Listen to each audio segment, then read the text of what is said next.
శ్రీ పొట్టి శ్రీరాములు నెల్లూరు జిల్లా వింజమూరు మండలానికి చెందిన బుక్కాపురం గ్రామంలో శనివారం ధరణి సేవా సమితి సౌజన్యంతో నయారా గ్రూప్ ఆఫ్ ఎనర్జీ ఆర్థిక సహాయంతో దాదాపు 5 లక్షల రూపాయల విలువైన 2000 లీటర్ల త్రాగునీటి ఆర్ఓ ప్లాంట్ను ప్రారంభించారు. ఈ సందర్భంగా బుక్కాపురం ఎంపీటీసీ శ్రీమతి ప్రసన్న గారు మాట్లాడుతూ గ్రామీణ ప్రాంతమైన పేద ప్రజలు ఉన్నటువంటి బుక్కాపురం గ్రామంలో ప్రజల దాహార్తిని తీర్చడానికి ముందుకొచ్చిన ధరణి సేవా సమితి మరియు నయారా గ్రూప్ ఆఫ్ ఎనర్జీ వారిని అభినందించారు. గ్రామ సర్పంచ్ శ్రీ చెరుకూరు రసూల్ మాట్లాడుతూ ఎంతో కాలంగా బుక్కాపురం గ్రామంలో ప్రజలు తాగునీటికి ఇబ్బందులు పడుతున్నారని, సుదూర ప్రాంతాల నుంచి తెచ్చుకుంటున్నారని, ఈ వాటర్ ప్లాంట్ ద్వారా ప్రజల కష్టాలు తీరుతాయని తెలిపారు. ధరణి సేవా సమితి ప్రతినిధి శ్రీ ఎల్లాల రఘురామిరెడ్డి గారు మాట్లాడుతూ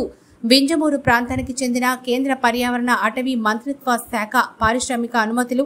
కమిటీ సభ్యులు ప్రొఫెసర్ ఎల్లాల వెంకటరామిరెడ్డి, ధరణి సేవా సమితి మేనేజింగ్ ట్రస్టీ శ్రీమతి ఎల్లాల మంజుల గారి చొరవతో నెల్లూరు జిల్లాలో ఇప్పటి వరకు కాటేపల్లి, శంఖవరం, బుక్కాపురం, వింజమూరులోని నడుమూరు, కొత్తూరు, నెల్లూరులోని జయభారత్ హాస్పిటల్, మాముడూరు, మహిమలూరు, ఖమ్మంపాడు, డీసీపల్లి, చేజలలో ఉల్లవపల్లి, బుచ్చిరెడ్డిపాలెం మొదలైన 12 ప్రాంతాల్లో ఇప్పటి వరకు దాదాపు 60 లక్షల రూపాయల విలువైన 2000 లీటర్ల త్రాగునీటి ఆర్ఓ ప్లాంట్లను ధరణి సేవా సమితి సౌజన్యంతో Indian oil corporation, Vedanta oil company, Reliance Coromandel, Nayara స్పీక్ జెసెస్ మొదలైన పరిశ్రమల యొక్క కార్పొరేట్ సోషల్ రెస్పాన్సిబిలిటీ నిధుల ద్వారా ఆర్ఓ ప్లాంట్లు ఏర్పాటు చేయడం జరిగిందని తెలిపారు.